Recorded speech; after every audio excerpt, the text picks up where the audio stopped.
हम आपके लिए लाए हैं महाराणा प्रताप के बारे में 10 आश्चर्यजनक तथ्य। एक माउंटेन मैन। महाराणा प्रताप को भारत के अब तक के सबसे मजबूत योद्धाओं में से एक माना जाता है।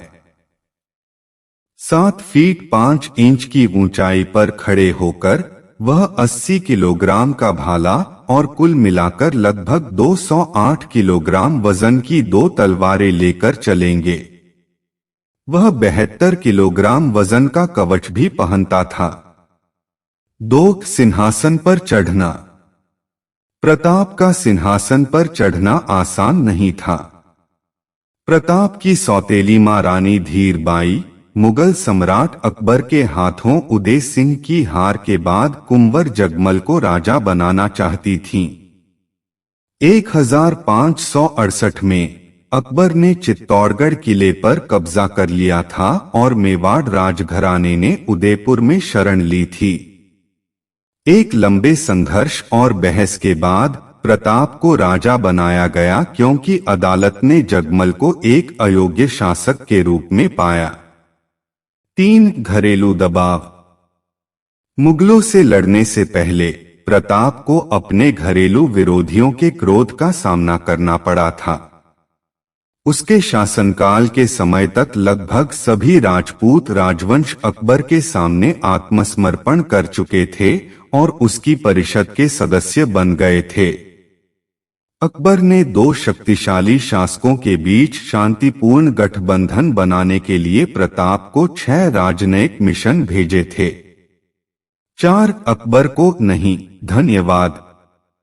5वें राजनयिक मिशन के बाद प्रताप ने अकबर के शांति के प्रस्ताव को अस्वीकार करने के लिए अपने बेटे अमर सिंह को मुगल दरबार में भेजा था। जैसा कि उन्होंने खुद को मुगल सम्राट के सामने पेश नहीं किया, अकबर ने अपराध किया।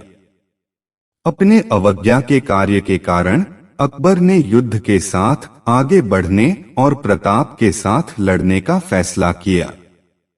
5 युद्ध की तैयारी।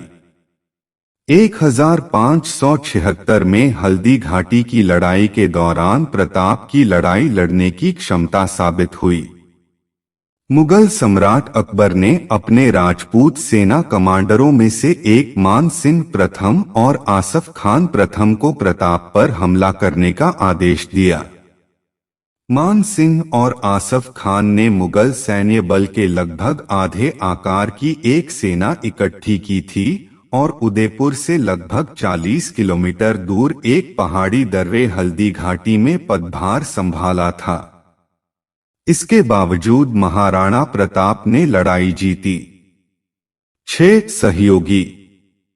दूसरी ओर प्रताप ने ग्वालियर के राम शाह तंवर और उनके 3 बेटों रावत कृष्णदास जी चुंडावत, मान सिंह जी झाला और मारवाड़ के चंद्रसेन जी राठौर, अफगान नेता हकीम खान सूर और राव के नेतृत्व में भील जनजाति के लोगों की एक छोटी सेना को इकट्ठा किया था। पूंजा।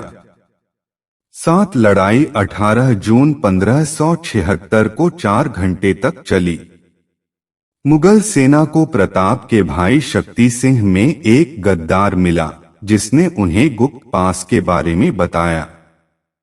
मुगल घुड़सवार सेना का नेतृत्व मान सिंह प्रथम ने किया था, लेकिन पहले राजपूत सैनिकों ने इसका मुकाबला किया था। प्रताप ने मान सिंह को अपने दम पर मारने का फैसला किया और मान सिंह के हाथी के खिलाफ अपने युद्ध घोड़े चेतक पर सवार हो गए। मनुष्य के हाथी से चेतक और प्रताप दोनों घायल हो गए। यह देखकर मेवाड़ी टुकड़ी ने उम्मीद खो दी। हालांकि प्रताप सरदार मान सिंह झाला ने मुगल सेना को भ्रमित करने के लिए प्रताप के साथ हथियारों का आदान प्रदान किया। चेतक ने एक लंबी छलांग लगाकर हल्दी घाटी दर्रे से भागने की कोशिश की, जिसके लिए यह प्रसिद्ध है, लेकिन मुगल तीरंदाजों द्वारा मारा गया।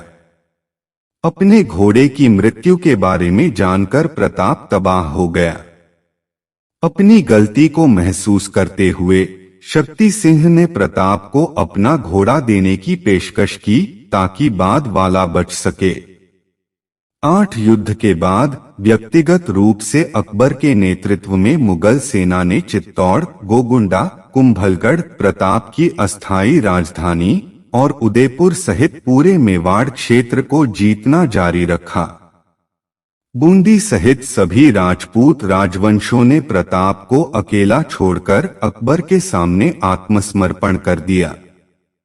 1579 के बाद बंगाल, बिहार और पंजाब में विद्रोह के बाद अकबर ने मेवाड़ पर फंदा ढीला कर दिया।